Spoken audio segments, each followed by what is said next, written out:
বন্ধুসকল, আজিৰ এই ভিডিঅ'টোৰ জৰিয়তে দেখুৱাম এটা ফুল্লি অটোমেটেড মেচিন ৱাশ্বিং মেচিন কেনেকৈ ইউজ কৰিব লাগে আৰু ইয়াৰ প্ৰগ্ৰামবোৰ কি আছে সেইবোৰ এই ভিডিঅ'টোৰ জৰিয়তে দেখুৱাম। গতিকে স্কিপ নকৰাকৈ ভিডিঅ'টো আগলৈকে চাই থাকক। প্ৰথমে আপুনি মেইন ছুইচটো দি ল'ব। তাৰপিছত এইটো বক্সত আপুনি ডিটাৰজেণ্ট পাউডাৰখিনি দি ল'ব। যিমানখিনি লাগে কাপোৰ হিচাপে এইটো পৰিমাণ আপুনি কম বেছি কৰিব পাৰে, আপোনাৰ হিচাপমতে দি ল'ব। আৰু মাজতে এটা বক্স দেখাই পাই আছে, ইয়াতে আপুনি লিকুইড ডেটল বা কমফৰ্ট আদি দিব পাৰে। এইটো বক্সত আপুনি লিকুইড ইউজ কৰিব।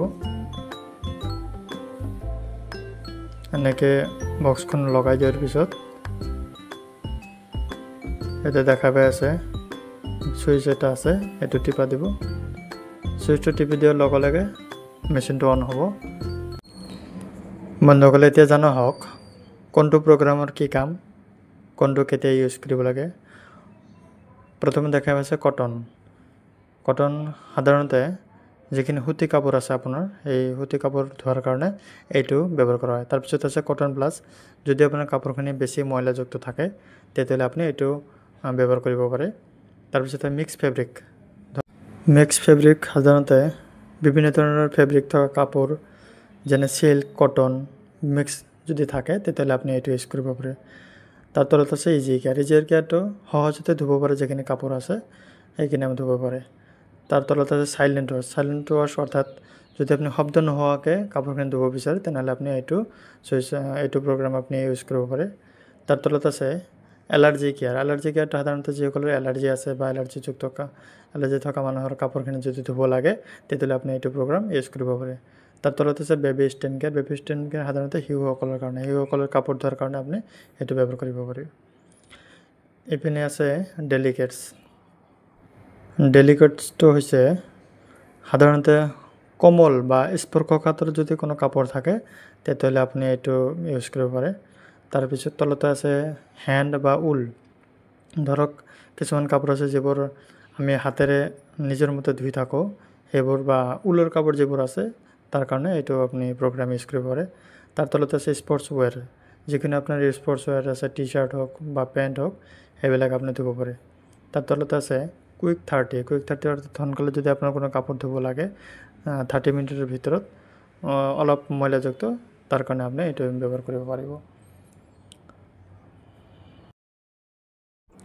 তাৰ তলত আছে ডুবেট অৰ্থাৎ আপুনি যদি কম্বলবিলাক ধুব লাগে বা বেছি ওজন থকা কাপোৰ ধুব লাগে তেতিয়াহ'লে আপুনি এইটো প্ৰগ্ৰাম ইউজ কৰিব পাৰে। তাৰ তলতে আছে টাব ক্লিন, অৰ্থাৎ আপোনাৰ মেচিনটো মাজে মাজে ক্লিন কৰিব লগা হয়, এমাহ মূৰে হওক আপুনি এইটো প্ৰগ্ৰামেৰে আপুনি ক্লিন কৰিব ল'ব পাৰিব।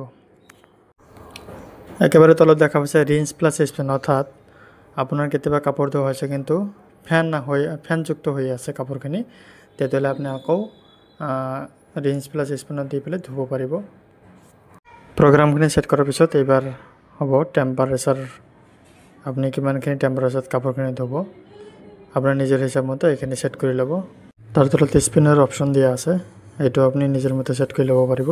আপোনাৰ যিমানখিনি স্পিন লাগে, যদি সোনকালে বেছিকৈ শুকাব লাগে তেনেহ'লে আপুনি স্পিনটো বঢ়াই ল'ব পাৰিব। এনেকৈ স্পিনটো ছেট কৰি লোৱাৰ পিছত এই ছুইচটোত টিপি দিব। এইটো টিপি দিয়াৰ লগে লগে আপোনাৰ কাপোৰ ধোৱা ষ্টাৰ্ট হৈ যাব। আৰু ইয়াত প্ৰগ্ৰাম ৱাইজ টাইমটো বেলেগ আহিব, ডিছপ্লেত দেখা পাব কোনটো প্ৰগ্ৰামৰ কাৰণে কিমানখিনি টাইম লয়। আৰু ইয়াতে আৰু এটা অপশ্যন আছে, মই দেখুৱাই আছোঁ।